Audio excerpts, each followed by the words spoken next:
CNBC TV 18's Women and Money series, Financial Quotient, powered by For Her, an investor education and awareness initiative of Aditya Birla Sun Life Mutual Fund.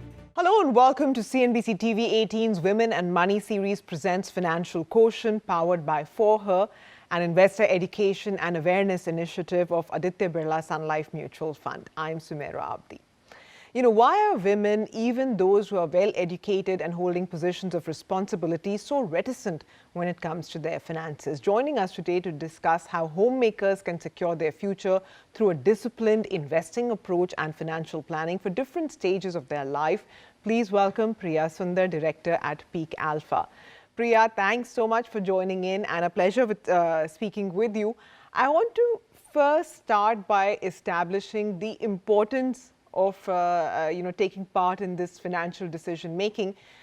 How important is it, or if I can put it another way, how detrimental is it not to be a part of the family's financial process? Historically, money management has been a man's domain, but we're in the 21st century. Women are successful entrepreneurs, they're journalists like you, pilots, cricketers, techies, doctors, and what have you. So let's not lead these dichotomous lives where we are breaking barriers in so many different frontiers, but we remain very stereotypical when it comes to money, and we conveniently delegate that responsibility to men. And apart from the legacy issue of not having managed money in the past, women lack the confidence because of many reasons. I work with nearly 5,000 customers, half of which are women. And getting many of these women to be involved in the financial decisions of their families has been quite an uphill struggle. Some tell me they're embarrassed by their lack of knowledge. Others are afraid they would ask silly questions. They worry their husbands would pass adverse judgments on them if they're unable to comprehend financial recommendations. So that list is endless. So fear of judgment creates a lot of stress and anxiety, which leads them to disengage in critical matters such as personal finance, even though they know that doing so is vital. But this lack of confidence, of course, as we all know, comes at a very big cost. So I believe there is really, there's no point of talking about of women's empowerment unless they are financially empowered. And today's woman, cannot absolve herself of the responsibility because the odds are so heavily stacked against her. For example, the average life expectancy of a woman is about 3 to 4 years higher than that of a man. This means that a lot of women are going to be single in their old age, and they would need to manage money at some point of time in their lives. And living longer also means that they'll have, a longer retirement. The money needs to be, stretching for much longer. They also have higher healthcare costs as a result of this longevity. And without proper financial planning, she may find herself sort of running out of money midway through retirement, or become dependent on children or other relatives, or sort of, again, pass that responsibility to other family members, and could very well get, taken for a ride, leaving her very vulnerable and dependent. I find that even when women are working, they often take career breaks for childbirth, looking after family members, and as a result, they retire early, and even forced savings like Provident Fund, gets halted at that point of time. And so therefore, to compensate for, these sacrifices she makes by not working, women have to actually, save more, invest much more aggressively, and work longer to ensure her financial independence. And, let's not forget the fact that, we are living in a society where divorce has become a lot more prevalent. So, suddenly when you're single or divorced and you are trying to sort of fight for an equitable settlement, and you don't even know where to start because you don't know where your assets or your liabilities are, that leaves you, in a very, very, state where it's overwhelming, and for you to suddenly figure out all of this gets to be a bit hard. But what happens, Priya, is that especially when it comes to homemakers, is that, one may think that, I already do so much, why can't I sort of just let my husband handle it? The other is that because they're doing so much, there is this tendency to sort of keep procrastinating. I'll do it next month. The next time we sit down, I'm going to be a part of it. How can they become more disciplined in terms of, this active participation? I think the best way to get control over your money is to find a trusted financial advisor who will create a well-structured plan for you. We all get swung by the emotions of greed and fear, and we end up making the wrong financial decisions. It happens to the best of us. Hence, for a plan to work for you over a long period of time, you need an objective party who will help you keep your emotions in check and steer your plan towards the important goals and milestones in your life. And these plans need to be very flexible, and because once you start out, nothing is really written in stone. Things keep changing. Your financial situation keeps changing over the years. So these plans need to be flexible so that they can accommodate these changing scenarios of your life. They also need to be reviewed and monitored frequently so that changes to your goals, your financial situation, the market ups and downs, changes to your income, your expense patterns, your portfolio, all of this is factored in. A well-structured plan has the right balance between safety and growth. This is very important because this helps you weather market storms. We all know that you need to spend a long period of time for equity to deliver returns, for example. But to give yourself that long rope, you also need to have safe assets so that when you need money in the short term, you have access to those funds also, which are not riding the market wave all the time. So yes, a well-structured plan does make sure that it weathers the market storms and your goals are not compromised. So my advice is to either invest the time in creating a structured plan for yourself, which you monitor frequently, or else find an advisor who can construct and monitor such a plan for you. Priya, since you've interacted with so many families, I have a question for you. A lot of the times we assume that the woman, in this case, since we're addressing homemakers, I'll take the example of a homemaker, may not be interested in being a part of the financial discussion. What happens when the woman is interested, but she is actively discouraged by, say, the spouse or the family, saying that you needn't be involved, I'm handling it. What advice can you give a woman in that position to help stand her ground? I think the appropriate way to deal with this issue is to understand where the resistance is coming from.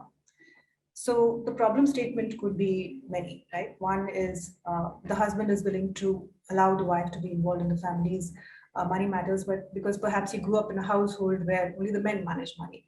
Or it could be the husband may not be convinced of the wife's ability to handle money, and hence he perceives that there's a skill gap out there.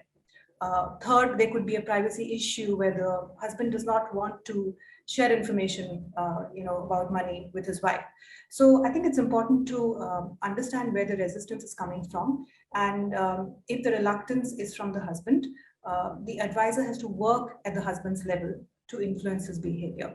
And the advisor has to impress upon him the need to involve the spouse. He should be convinced that involving the wife is really a win-win for both the husband and the wife. One, the husband gets to delegate a part of the responsibility to someone trusted instead of doing it all by himself.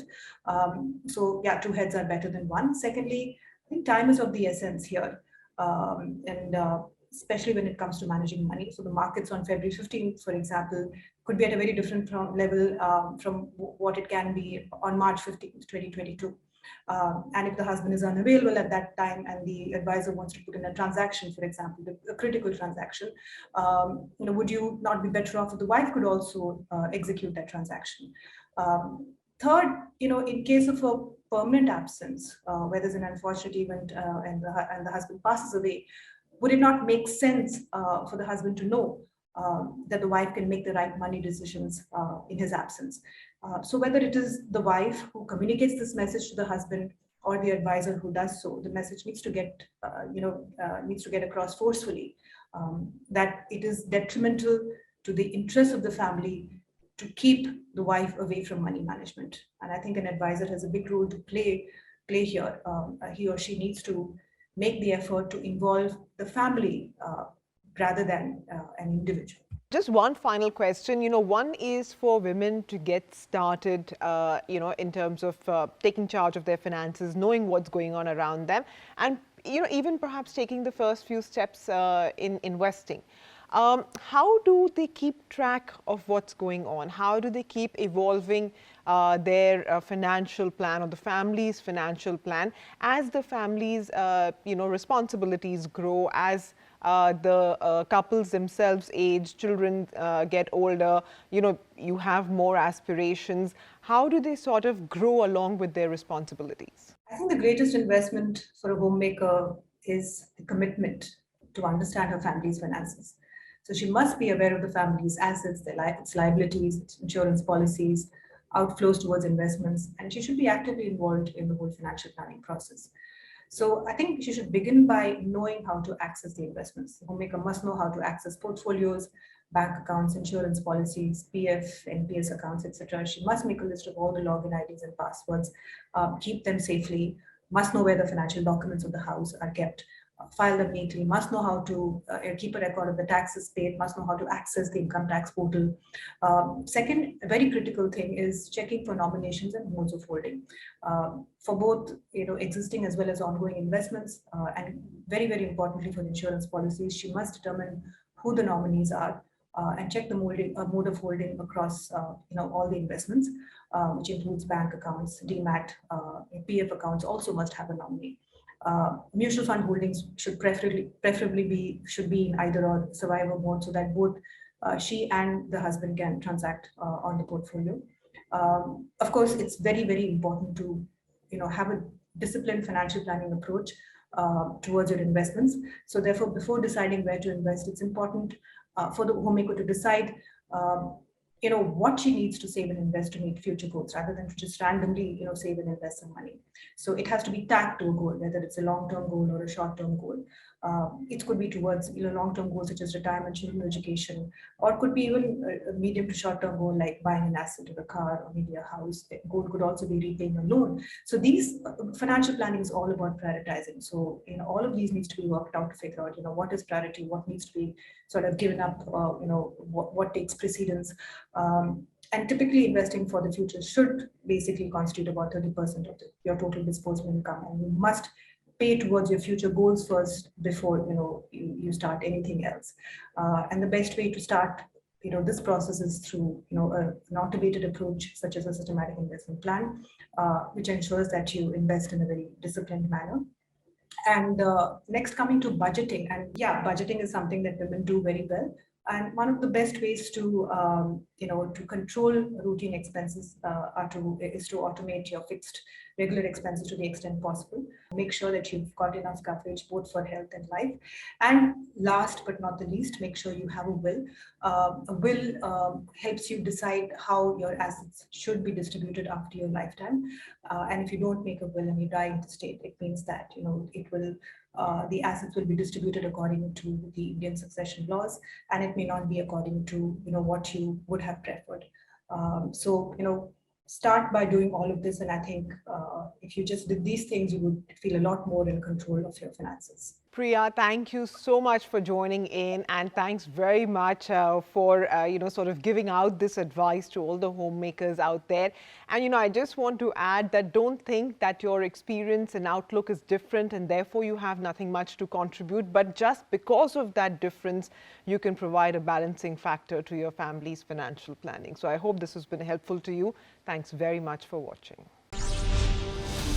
CNBC TV 18's Women and Money series, Financial Quotient, powered by For Her, an investor education and awareness initiative of Aditya Birla Sun Life Mutual Fund. Mutual fund investments are subject to market risks. Read all scheme-related documents carefully.